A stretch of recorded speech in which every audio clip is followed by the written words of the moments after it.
Hi everybody, Creative Katie here, and today we're making a bathroom door hanger in a wine theme.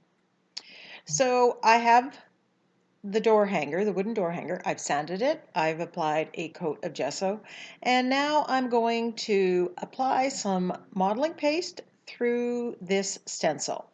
Links to this stencil and other special products that I use can be found in the affiliate links below. Thank you so much for shopping through those links. I find that using modeling paste works best if I'm applying with a key card or an old credit card. It just simply goes on better for me. So I am putting that on and then just scraping off the excess along the sides and cleaning up. Now remember, you've got to clean your stencil ASAP. If you leave it to dry, you're going to wreck your stencil, and it's an investment. You want to take care of that. As you can see, I leave acrylic paint on there. That doesn't affect it, but you do need to get the modeling paste off of it. So now I'm going to set this aside and let it dry. Once it's dry, I'm coming in with three colors: quinacridone magenta, turquoise, and that's an Artist Loft brand of turquoise, and dioxazine purple. Now I've tried these colors on something else and I loved how they blended together. And so once you find something that works, embrace it. Keep going. And I'm just putting this on kind of block fashion.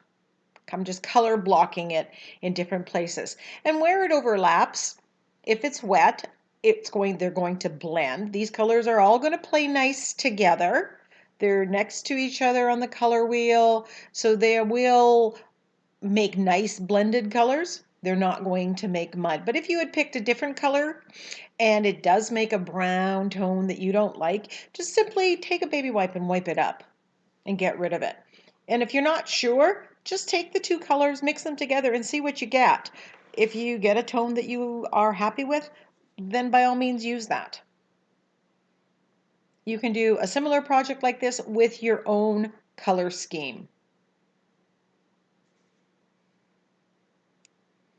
I'm just mixing these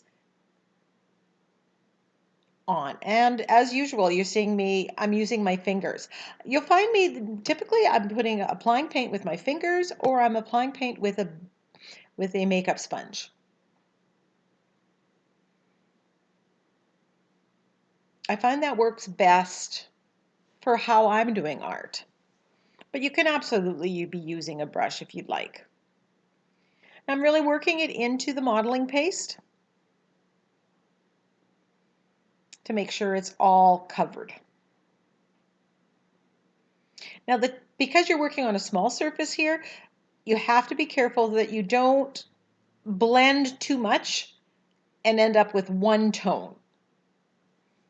I want to have some areas that are pink, some areas that are turquoise, some areas that are purple, some for the most part. And that's really difficult sometimes when you're working on a smaller substrate. Easier if it's larger. And I found that when you're working on something this size, minimizing the amount of colors that you're using also helps. I would say 3 is the max. Now on the background, I have stamped with my darkroom door script stamp. And so you can see that pattern behind. I would use any kind of stamp as long as it's a smaller scale. So now that everything's dry, I am put the stencil back on, and using a makeup sponge and white paint, I am stamping over the modeling paste because I've decided that I want that to be white.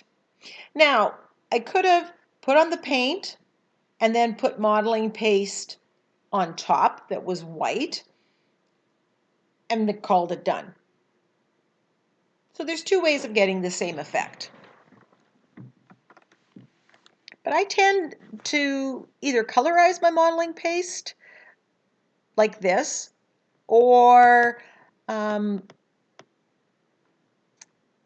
somehow painting it out because instead of leaving it raw. but you could totally leave it raw. Loving that effect. That stencil is called Butterfly Collage, I believe, but I'll put the name of it in down below. So I've got some white paint, and I just want to introduce some white to the rest of it. So I'm thinning it down and splattering. And my preferred brush to splatter with is the fan brush. It's very loose, this fan brush, and it just seems to work. But you can use a round brush and you can tap it. You can use a toothbrush. There's many ways you can get splatters. Find one that works for you.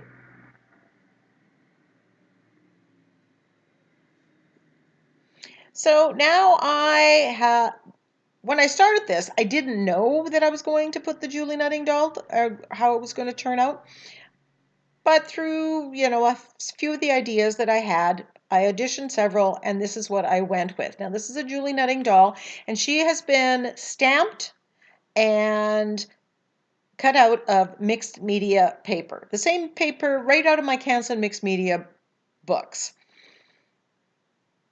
And then I stamped some dresses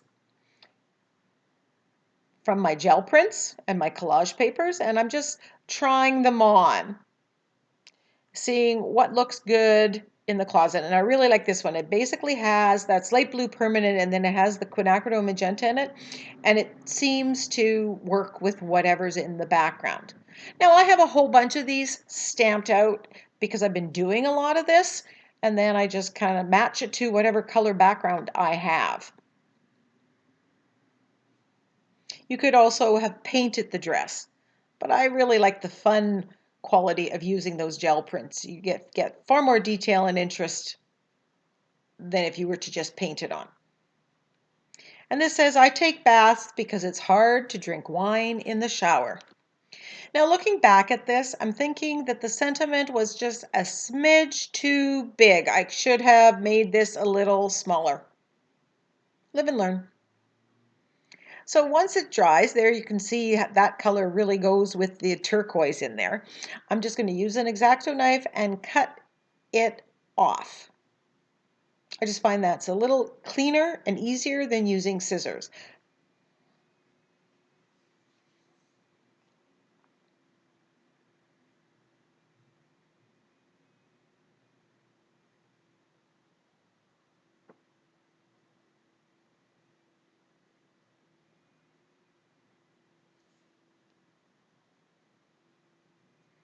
So now I'm grabbing some black paint, and I am going to do some shading using the float acrylic technique. Now I do have a video in one of my technique tag videos where I teach specifically this shading, this floating acrylic technique. There is a lot of information in it, and it even sets you up with some practice activities so that you can practice this skill and start using this technique in your art journal or canvases.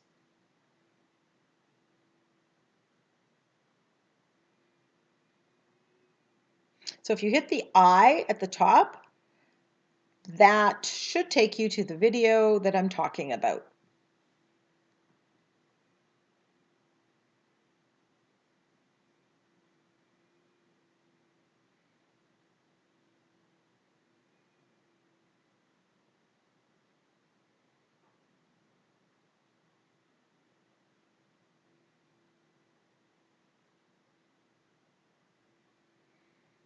Now I've got the black paint on the makeup sponge, and I'm just going to edge this door hanger. And I always do that. It seems to, for me, it doesn't look complete until I do that shading or edging. And I'm using black here just to keep the edges nice and clean. And also because there's black in the sentiment, and that ties it all in. You could have also used a very dark blue, and sometimes I do that, but I had the black out, so why wouldn't I do this?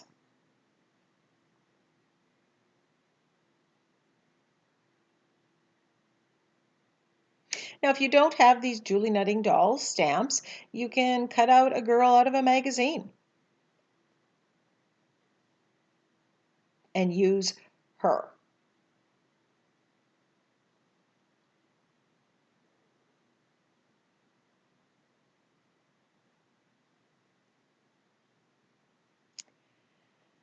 Now I want to add a border around this, and I am using the Sakura Glaze black pen.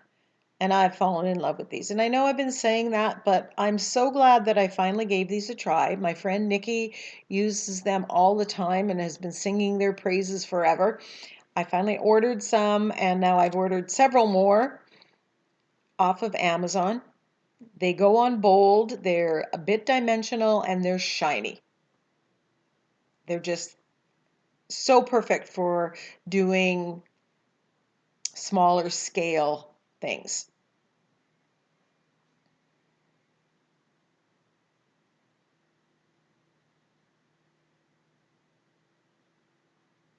They do take time to dry, so you have to be careful not to smudge them.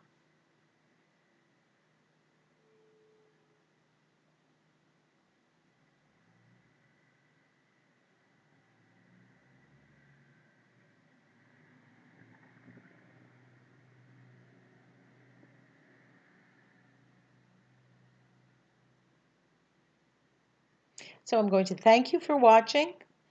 If you're not a subscriber, please hit the subscribe button and select the option to get notified as soon as I upload new videos. That way you won't miss any. Check out the affiliate links. Give me a thumbs up. Leave a comment. Ask a question. I'd love to hear from you. Bye for now.